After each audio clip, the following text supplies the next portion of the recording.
৪৮ ঘন্টারও বেশি সময় ধরে একই জায়গা থেকে বের হচ্ছে অস্বাভাবিক তাপ। পানি ঢালার পরও কমছে না উত্তাপ। মাটি খুঁড়ে দেখা গেছে শুধু উপরেই নয়, ভেতর থেকেও ছড়িয়ে পড়েছে তাপ। শুনতে অবাক লাগলেও ঘটনাটি ঘটেছে শরীয়তপুরের গোসাইরহাট উপজেলা স্বাস্থ্য কমপ্লেক্স প্রাঙ্গণে।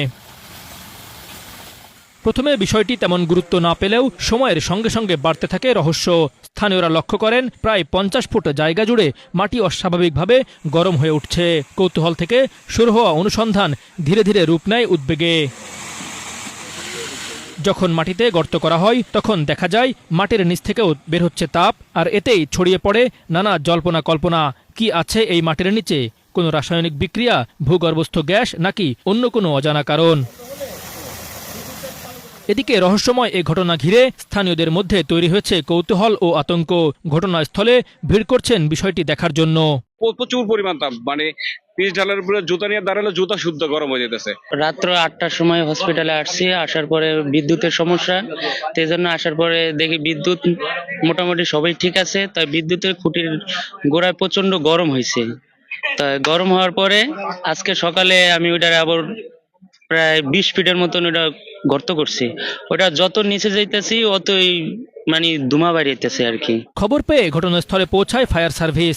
তারা পানি ছিটিয়ে তাপমাত্রা নিয়ন্ত্রণের চেষ্টা চালান। তবে পানি দেওয়ার সঙ্গে সঙ্গে জায়গাটি শুকিয়ে যাচ্ছে। নিশ্চিতভাবে কেউ বলতে পারছেন না এই অস্বাভাবিক উত্তাপের উৎস কোথায়। ঘটনাটা মূলত কালকে রাত্র থেকে, আমরা রাত্র আসছিলাম এখানে, আমরা সংবাদ পাই যে এখানে মাটি গরম হয়ে গেছে, একটা ভাব উঠতেছে। তাই খবর পেয়ে আমরা আমাদের এক ইউনিট নিয়ে ঘটনাস্থলে আসি। এসে দেখি যে এখানে একটু মাটি গরম এবং কিছু পাকাও গরম ছিল। তা দেখে আমরা তখন কোনো কিছু পাই নাই, তখন আমরা কিছুক্ষণ ওয়েট করে পরে আমরা আবার চলে যাই। ওনাদেরকে বলছি যদি কোনো সমস্যা হয়, বড় ধরনের কোনো সমস্যা হলে আমাদেরকে কল দিবেন। পরে আজকে আবার ওনার মাটি গর্ত করছে, মাটি আর কি গর্ত করতেছে। তা বলছে যে একটু ভাপের মতো উঠতেছে, ধোঁয়ার মতো। তাই আমাদেরকে কল দিছে, আমরা আসছি। আইসা দেখি যে পুরো হিট উঠতেছে। তা আমরা পানি দিয়ে মোটামুটি এখন বাসায় দিছি। তারপর পরবর্তীতে যদি কোনো সমস্যা হয় এখানে ভেকু দিয়ে গর্ত করতে হবে। যদি বড় ধরনের সমস্যা হয়, যদি এতেও না কমে, তাহলে ভেকু দিয়ে গর্ত করতে হবে। গর্ত করে তারপর আমরা পর্যবেক্ষণ করে দেখতে পারবো যে নিচে আসলে কি আছে। মাটির নিচে কি কারণে এমন তাপ সৃষ্টি হচ্ছে তা জানতে অপেক্ষায় রয়েছেন স্থানীয়রা। স্বাস্থ্য কমপ্লেক্স কর্তৃপক্ষ ও স্থানীয় প্রশাসন বিষয়টি গুরুত্বের সঙ্গে পর্যবেক্ষণ করছে।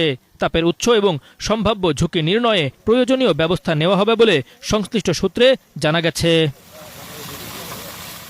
Banglavision news desk.